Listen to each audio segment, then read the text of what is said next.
Como vai, pessoal? Espero que esteja tudo bem com vocês. A respeito de hibridismo, nós já falamos algumas vezes aqui no canal e tornaremos a falar algumas vezes ainda, porque isto é gravíssimo, que está para acontecer e, na realidade, na minha opinião, já está acontecendo no submundo da ciência. Nós temos 3 tipos de comportamento humano, pelo menos, em relação a esse tema. Aqueles que entendem o que está acontecendo e têm isso fundado na ciência, não estão fundados em achismo, o qual eu acredito que a maioria dos que me seguem já estão, nesse tipo de pessoas. Nós temos aqueles que são totalmente ignorantes a respeito do tema, nem sabem que existe ou acham que são mera ficção. E nós temos aqueles que já ouviram falar, mas têm um nível muito raso de conhecimento e duvidam. Bem, aqui nós temos uma reportagem falando, uma reportagem da revista Muito Interessante, falando assim mutaremos nos próximos séculos, os humanos do futuro. E aí eles mostram aqui o que seriam para eles os humanos do futuro. Isso aqui está na página, deixe-me ver aqui, na página 28, se eu não me engano, desta revista aqui. A página 26, desculpe. Isso aqui é tudo menos um ser humano, nem do presente e nem do futuro. Isso aqui não é humano. Vocês notem aqui que ele tem não só uma mistura genética híbrida, como ele também tem tecnologia. Veja só aqui no braço dele, no antebraço. Veja no olho aqui, nós podemos perceber que não é um olho natural. Esse aqui, E esse nós percebemos que é um olho natural, mas hibridizado. Claro que isso aqui é apenas um desenho, isso não é algo fático ainda, mas quem está duvidando é por mera ignorância. Vamos ver a matéria, o que diz, já traduzida para o português, na revista Muito Interessante. Como serão os humanos do futuro? Que serão tudo menos humanos. Aqueles que se mantiverem humanos, definitivamente, estes sim acabarão como nos dias de Noé, passando para a próxima fase. Diz assim, não somos estranhos à evolução. Ainda podemos experimentar mudanças que nos permitem continuar nos adaptando ao meio ambiente. Claro, nossa espécie é a única que potencializa o processo com implantes e ajustes genéticos. Veja que isso é um pensamento, o pensamento da evolução, de que o ser humano veio da ameba, se transformou num peixe, ou seja lá o que for, passou pelo macaco e virou um ser humano. Esse pensamento ele está totalmente conectado também com a ideologia do progressismo, ou seja, da história linear, uma história que segue uma linha progredindo indefinidamente, como se não houvesse limites para o ser humano, diferente do pensamento da história circular, onde ela se repete e onde nós estaríamos prestes a viver novamente os tempos de Noé, em que isto aqui já teria existido e isto aqui tornará a ser extinto. Mas o pensamento progressista acredita que nós vamos evoluir como espécie, como se isso fosse uma evolução e não a extinção de uma espécie, caso se concretizasse. Então diz assim, por exemplo, no seu clássico trabalho O Homem Mutante, o popularizador da ciência Robert Clark garante que no futuro seremos macrocefálicos. O tamanho da nossa cabeça será maior, porque ele avisa, teremos um cérebro maior, com testa mais larga e camadas corticais. E não será a única mudança anatômica que será observada em pelo menos uma parte de nossos descendentes. Aqui eles já estão preparando uma outra programação preditiva que vem sendo colocada nos filmes, que é essa história aí de que os ETs são pessoas evoluídas do futuro que voltaram no tempo. Então esses cérebros maiores, esses aliens que eles mostram nos filmes, eles querem dizer que são pessoas que vieram do futuro, um absurdo completo, uma loucura completa. Mas eles estão preparando as pessoas para isso, dizendo nós vamos evoluir a esse ponto, termos cérebro maior, testa mais larga e camadas corticais. Muitos pesquisadores concordam que os humanos do futuro provavelmente carecem de certas estruturas corporais que perderam sua função, ou seja, corpos esqueléticos, cabeças gigantes, e hoje causam mais problemas do que os resolvem. Pode ser o caso das amígdalas. Aqui eles citam as amígdalas, mas eles estão querendo chegar aonde? Na ideia do corpo esquelético, que é o que eles mostram, né, que esses seres teriam.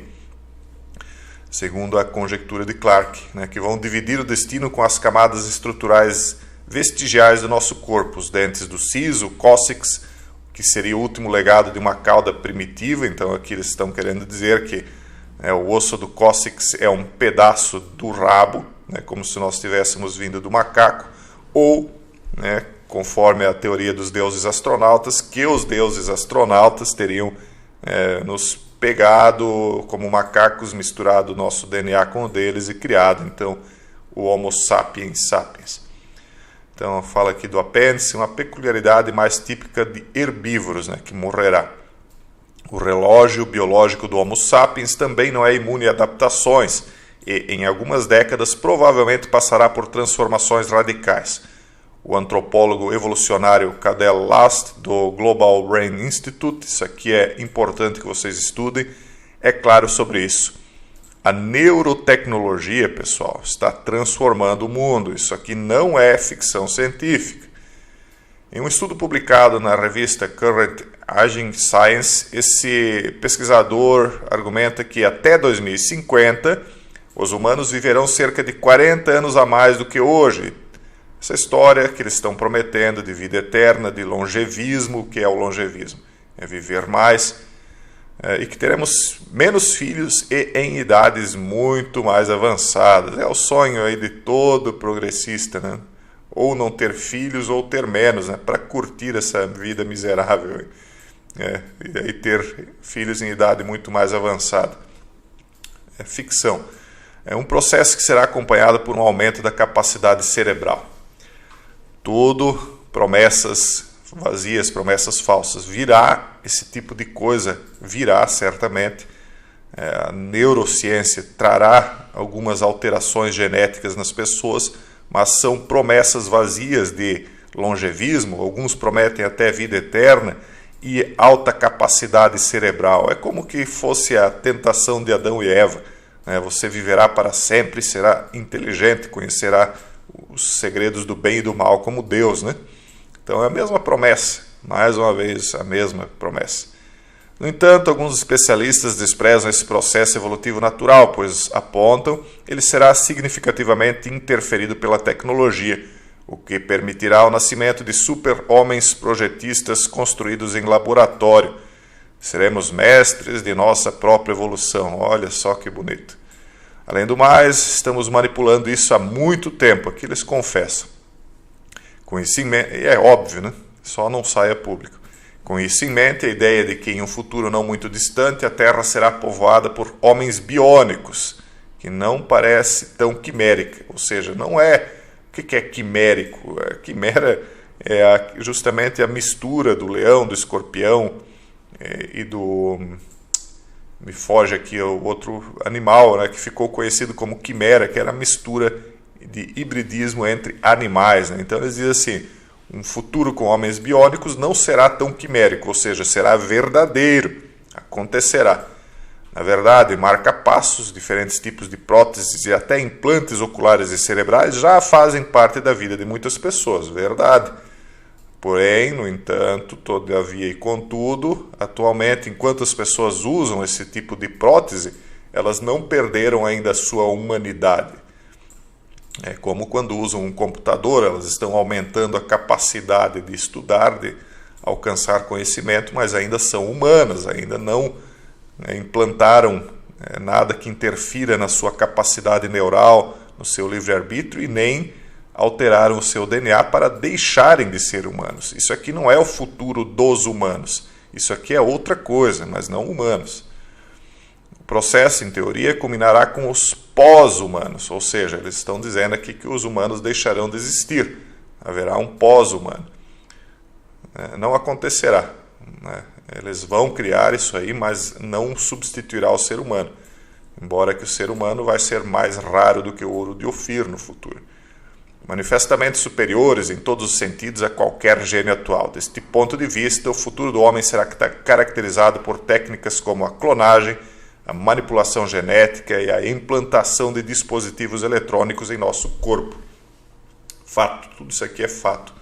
O ser humano já é passível de clonagem. Quem não conhece a clonagem da ovelha Dolly, quem não sabe da manipulação genética que o cientista chinês confessou ter feito com as meninas com as quais ele teria feito a edição genética, retirando a possibilidade delas contraírem HIV, e a implantação de dispositivos eletrônicos em nosso corpo, já falei para vocês do Neuralink. Tudo isso aqui é fato científico, tá, pessoal? Então, Kevin Warwick, professor de cibernética na Universidade de Reading, passou das palavras às ações e teve um dispositivo subcutâneo, ou seja, abaixo da pele, inserido, com o qual ele poderia interagir com computadores. Eles querem fazer isso diretamente no seu cérebro. Mais informações sobre o assunto você vê no número tal. Tudo bem, isso aqui é uma repetição de coisas que nós já tratamos en passant e cada vez nós nos aprofundaremos mais, porque isso aqui representa, o conhecimento disso representará uma escolha fatal na vida das pessoas. A maioria ignora as consequências espirituais disso aqui. Então nós não podemos ser ignorantes. Aquele que resistir até o fim terá então a coroa da vida. 3 anos e meio. Vamos lá, Ray Kurzweil e o mundo que nos espera. Quem é Ray Kurzweil? Isso aqui não é um qualquer. Ele é um engenheiro-chefe da Google.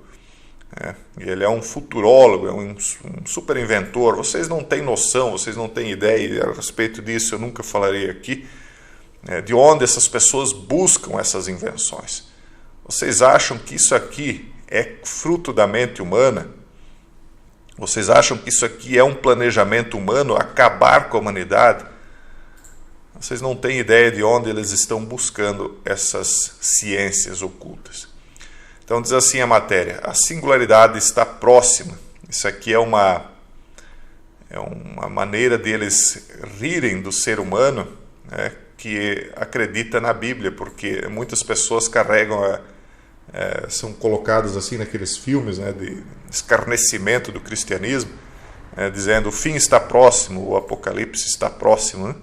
Então eles dizem assim, a singularidade está próxima, porque sim, a singularidade será a grande virada, onde o ser humano então passará a ser dominado pela sua própria criação. O que é a singularidade?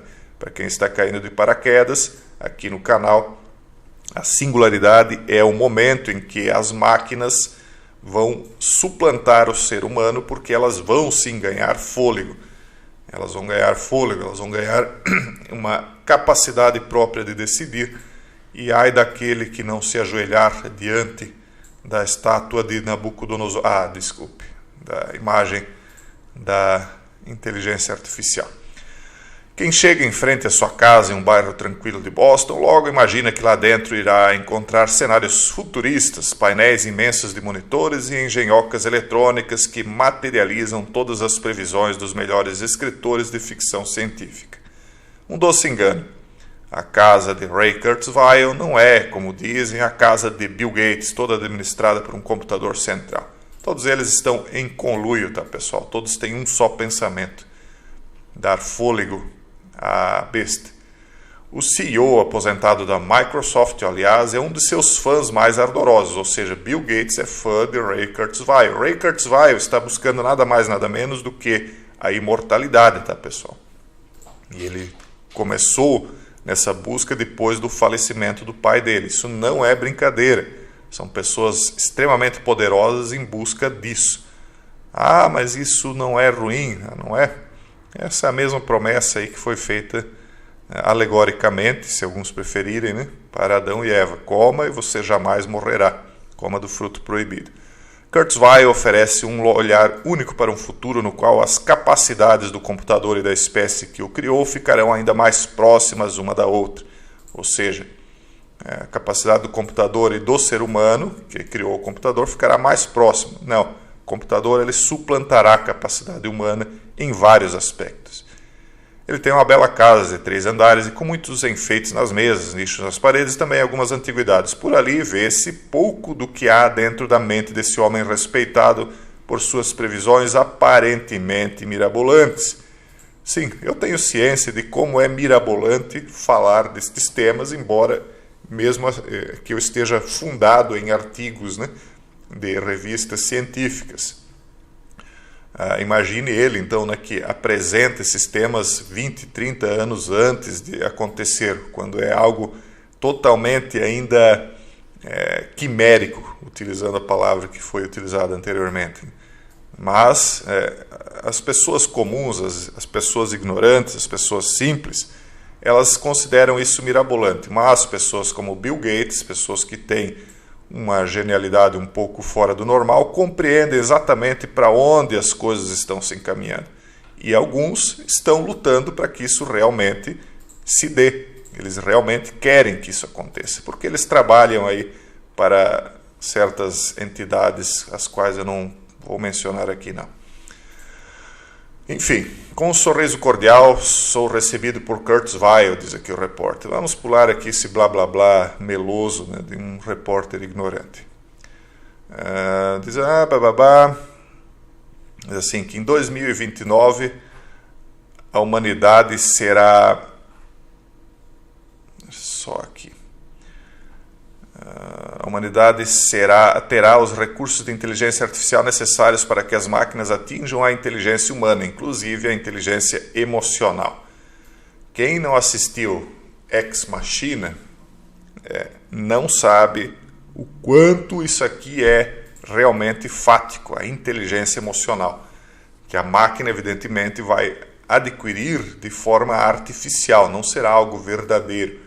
Naquele filme eles mostram a capacidade da máquina simular emoções e até mesmo iludir as pessoas, né? Porque ele sabe como tocar as cordas da mente humana, como tocar a música que o ser humano dança, as cordas do medo, as cordas do amor, as cordas do ódio. Então, imagine um computador conseguindo simular emoções que levem o ser humano ao extremo. E é isso que eles querem alcançar também, não apenas inteligência matemática, capacidade de desenvolver cálculos, criar estruturas, não, inteligência emocional, capaz de simular a emoção humana. Então, a era das máquinas espirituais, que o senhor usou pela primeira vez o termo singularidade. Em linhas gerais, o que é singularidade tecnológica? Eu já resumi para vocês, mas ele acredita então nas máquinas espirituais. Dar fôlego a essa besta tecnológica. É mais ou menos aquilo que eu acabei de dizer, a inteligência emocional. Então, chegaremos a um tempo em que a inteligência dos computadores superará a nossa. Ele diz, o Curtis Weil diz, não tenha dúvida disso. Óbvio que vai superar, óbvio. O Kasparov já perdeu no xadrez de um computador há muito tempo. Mas aquilo lá foi fraudado, tal. Tudo bem, pode ser que naquele momento tenha sido fraudado, não sei, mas agora não há como um ser humano vencer um computador num jogo de xadrez. O computador, por mais simples que seja, desses fabricados atualmente, vencem o ser humano mais inteligente no xadrez. Não é possível mais. Então, em muitas coisas, o computador já superou o ser humano. Uma das fases do luto, né, é a negação. Muitas pessoas ainda continuam negando. Não, o ser humano vai superar e tal. Não, o ser humano ele vai chegar a um ponto em que ele vai dizer assim, quem poderá pelejar contra essa besta tecnológica? Ninguém poderá, as pessoas vão acreditar. E apenas mesmo uma intervenção divina vai poder salvar o ser humano da sua própria ignorância. A palavra singularidade é uma metáfora para explicar então esse fenômeno de ultrapassagem, quando a máquina ultrapassar o ser humano em todos os aspectos. Em muitos ela já ultrapassou. Aqui ela fala dos gadgets, Kindle, iPad, etc., que o ser humano já usa. E, na verdade, tudo isso aqui que a gente está usando, o Google, todos os navegadores, esses vídeos que a gente grava, tudo isso aqui alimenta a inteligência artificial, que é a própria rede e a rede de internet acaba sendo uma super rede neural computacional, tudo isso aqui está alimentando as máquinas com informação. São informações de um nível tão grande que elas não conseguem processar tudo ao mesmo tempo de forma ordenada. Mas chegará um momento, dizem que será criado um computador quântico. Eu ouso dizer que algo até mais avançado do que o computador quântico virá quando for misturado o ferro das máquinas com o barro do corpo humano, ou seja, a rede neural humana com a rede neural da internet. Aí sim nós veremos uma organização de todo esse pensamento humano concentrado num único, não diria num único ponto, mas capaz de processar algo que seria capaz de processar toda a informação que nós temos alimentado, tudo isso aí. Então, pessoal, no mais aqui é uma repetição de muitas coisas que nós já falamos. O que eu queria trazer para vocês de fato era isso aqui. Não pensem que isso aqui é brincadeira, pessoal, não pensem que isso aqui é ficção científica. Eu tenho simplesmente pena de quem acredita que isso aqui não vai se concretizar, porque essas pessoas estarão mais fragilizadas, mais despreparadas. O medo, ele faz as pessoas negarem a realidade, isso é fato. Mas nós aqui não douramos a pílula, nem aqui, nem nunca fizemos nos 10 anos que nós estamos aí nas redes, e não vai ser agora. Eu quero aí deixar como legado, quando eu partir desse mundo, algumas pessoas que possam dizer na eternidade que tiveram talvez a capacidade de compreender um pouco do que vinha através do trabalhinho aí que a gente tem feito, que eu acho que tem lá a sua importância. Pessoal, deixo um forte abraço a todos vocês e até o próximo vídeo, se Deus quiser.